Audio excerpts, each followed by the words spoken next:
Justin LeBar here with you. Josh Eisenberg, Chair Shot Reality, and one of the foundations, of course, of CSR is reality checks. To Josh, it's Road to WrestleMania. What better time than to bring out the old RCs? No better time, no better place. I think somebody else said that earlier on Monday Night Raw. Let's do it, Justin. First off, reality check for you, Mr. LeBar. Oh, this is the lowest career point for the Wyatt family. This absolutely is a reality. I can't recall any other time. And we have the Wyatt family who's at the biggest they've ever been in numbers, biggest they've ever been in size. I mean, it's one thing when they're at least losing matches to John Cena and The Undertaker, whether it be WrestleMania or Survivor Series, but now, you know, they go 500 against the guys in their 40s from the ECW, and they go 500 against the old guard of Ryback, Kane, and Big Show.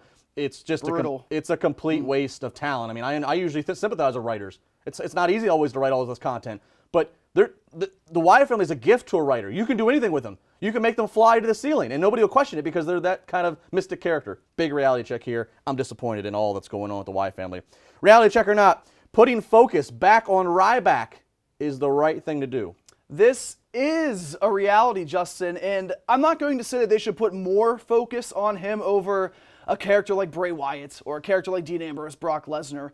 But Ryback has this natural instinct and ability for the crowd just to hate him. And it's funny because Ryback is at the best point of his career athletically in the ring. He's adding more moves. He's not a big liability. Hell, he's stealing CM Punk's knee to the face in the corner, which I think is just hilarious all at the same time. But you need to put more focus on Ryback because the guy does have a look. You strip off the cartoonish singlet that he wore, body paint, painted on the singlet with it looked like Rob Van Dam, and nobody liked it.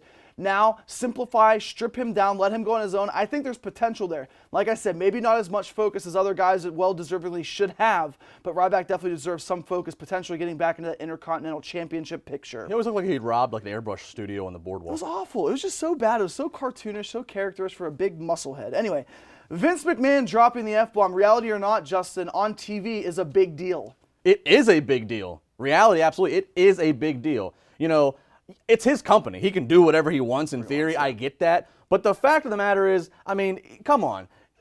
Especially when such, you know, harsh penalties come down on people for the smallest of things. Of course, as we saw with Titus O'Neil, to sit there and be able to, you know, to drop the F-bomb, I mean, come on. There's no way around it. Again, does cursing tend to make things more interesting, especially in a day where things are more on the PG side? Yes.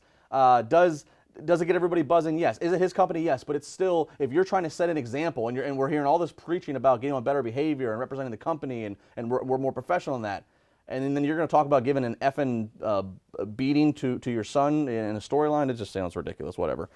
Dudley Boyz, reality check. Dudley Boyz are still being a positive asset to the tag team division. This is a reality, but they need to be a bigger positive impact on the faces of the WWE. It seems that the New Day is just going to completely turn face, and the crowd's going to continue to love them as they are starting to make fun of the League of Nations, which League of Nations are 3 out of the 4 guys who are just natural heels. People don't like cheering for Alberto Del Rio or Sheamus or Rusev, so obviously the New Day is going to be the good guys in the aspect here. But they also work with the Usos, and the Usos for now are still those same high-flying, energetic guys. Yeah, maybe some casual fans will really love the Usos, but the hardcore fans don't. But the Dudley Boyz are such a good heel tag team where they have the history, they have the lineage, and we all know when you go to WrestleMania, it doesn't matter if you get booed or cheered as long as you get a reaction, and the Dudley Boyz still get that reaction. Definitely a reality check. Justin, the Godfather, your boy, reality check or not, he belongs in the Hall of Fame. I think he does. I think it is a reality. Oh. No, well, look. Here's the thing. If Goulish was here, he would say your ass is itchy. We can't compare. We can't compare. You know, to the past people that some say, oh, Coco Beware shouldn't be in, and this person shouldn't be in. There's no criteria to get in the Hall of Fame. Therefore, the entire argument of, well, they shouldn't be in or this, it's almost irrelevant. You really just have to look into. The Godfather's a guy. You know, Charles Wright. Here's a guy who made the best out of every situation given to him, and he kept getting. You know, whether it be Papa Shango, whether it be, you know, Kama the Supreme Fighting Machine, whether it be Kama Mustafa and the Nation, and then finally stumbling upon the Godfather, Pimpin' Ain't Easy, and the Good Father, Pimpin' Ain't Easy, and bringing the ladies out in a time where that was where sex, drugs, and rock and roll ruled WWE in the late '90s. This guy made the most of his character. He was very entertaining. You know, who would have thought that if you really would have said to anybody in a pitch room, hey, we're going to make this guy wear colorful outfits. We're going to say he's a pimp and whatever. You think it's just going to be a side act, but he did rise to the fact of Intercontinental title status points. So sometimes, I mean, I don't know. He's the Val Venus to me. Does Val Venus belong in the Hall of Fame then? I'm less impressed with Val Venus than I am the Godfather. Opposite way around. Really? Yeah. All right. I love me some Sean Morley. Yeah, I said it. Yeah. What is he doing? He's like peddling reefer now, right? Is he? Oh, yeah. Let's go visit him in Colorado. Anyway. Reality checker now. Let's finish it up here. WrestleMania. There needs to be a ladder match at WrestleMania. We have a Hell in a Cell match, which is going to be very intriguing, developing storylines. But the ladder match is always the easiest storyline. That's why it's been a big part of WrestleMania's history. This is a reality. WWE needs to put a United States Championship ladder match on the card to kick off the show. And I'll tell you this, you put Kalisto, Neville, Stardust, Luke Harper, Dolph Ziggler, and anybody else you want to put in there. Heck, put in Alberto Del Rio for all I care.